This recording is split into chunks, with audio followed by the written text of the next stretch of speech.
Скопското висше обвинителство барало апелација да ја потврди ослободителната пресуда за случајот подкуп против премиерот Зоран Заев. Тоа може да се заклучи од образложението на второстепената пресуда, во која не само одбраната на премиерот, туку и висшиот обвинител барал да се одбие жалбата на обвинителството за организиран криминал, кое е незадоволно од ослободителната пресуда летоска поднесе жалба, со која бара да се укине пресудата и предметот да се врати на повторно судење во кривичниот суд. Кои биле причините поради кои вишото обвинителство имало поинаков став од основното, во пресудата не може да се прочита.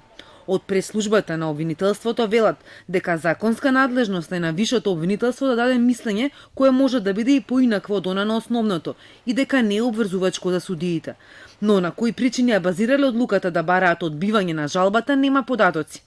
Образложението е на 4 страници, во него апелација, како и кривичниот суд потврдува дека поради преквалификацијата на обвинението снимките од последните истражни мерки повеќе не можеле да бидат користени како докази.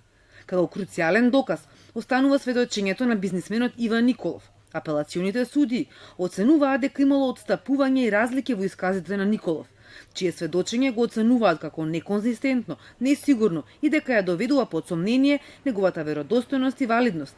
Овој суд цени дека првостепениот суд донел правилна и законита одлука, односно пресуда, со која го ослободил од обвинение обвинетиот за кривичното дело што му се става на товар. Ваквата одлука на првостепениот суд е резултат на тоа што јавниот обвинител не успел да докаже надвор од разумно сомневање дека обвинетиот Зоран Заев сторил кривично дело примање подкуп.